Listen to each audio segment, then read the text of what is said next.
je voudrais réaffirmer mon engagement à créer les conditions pour la mise en œuvre réussie de notre ambitieux programme de développement intitulé « Une Côte d'Ivoire solidaire » qui place chaque Ivoirienne et chaque Ivoirien au cœur de l'action de l'État.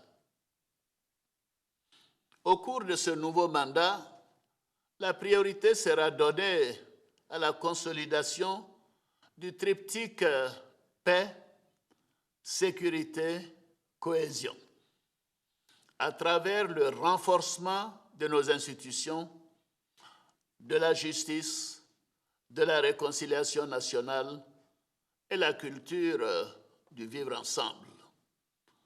J'attache du prix au dialogue.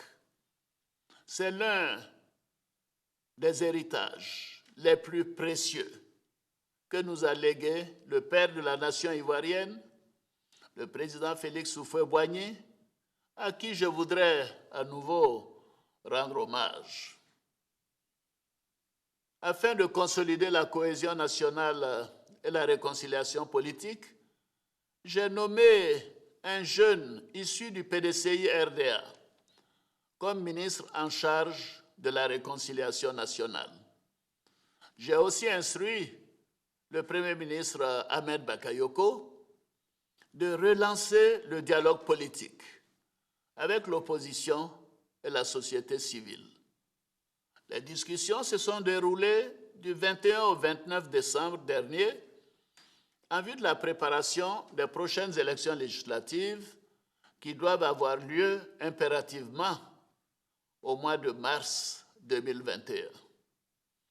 Je salue l'adhésion de toutes les parties concernées à ce processus, qui a enregistré la participation de tous les partis et groupements politiques, ainsi que de la société civile.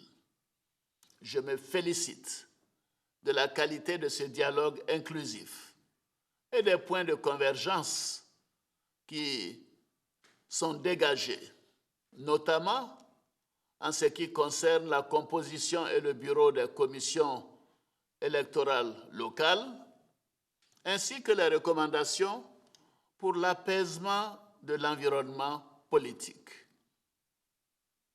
Je note la décision de mettre fin au mot d'ordre des désobéissances civiles, annulant ainsi le CNT et le boycott actif.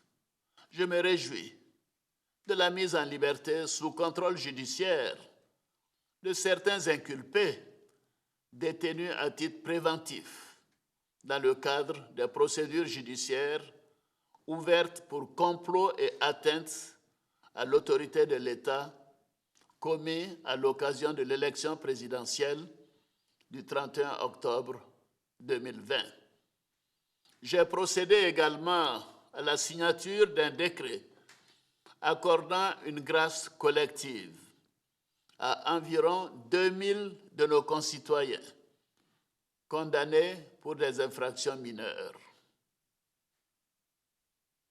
Mes chers compatriotes, je suis confiant qu'avec l'implication de tous, ce grand chantier de la réconciliation sera conduit avec succès. Pour ma part, je ne ménagerai aucun effort pour garantir la paix et la stabilité à nos concitoyens. Nous devons continuer sans relâche à rassembler toutes les filles et tous les fils de notre beau pays, à intensifier toutes nos actions en faveur du pardon et de la concorde nationale, dans la justice et le respect des droits et devoirs de chacun. Nous devons poursuivre nos efforts en matière de réforme et de gestion pour que la dynamique économique et sociale entamée puisse avoir plus d'impact sur le quotidien de nos concitoyens. Dans ce contexte, je veillerai au renforcement de la lutte contre la corruption et à la consolidation de la bonne gouvernance. Nous devons également accroître l'efficacité de l'administration dans l'exécution des programmes et des projets afin que la richesse nationale profite équitablement à toutes les populations de notre pays.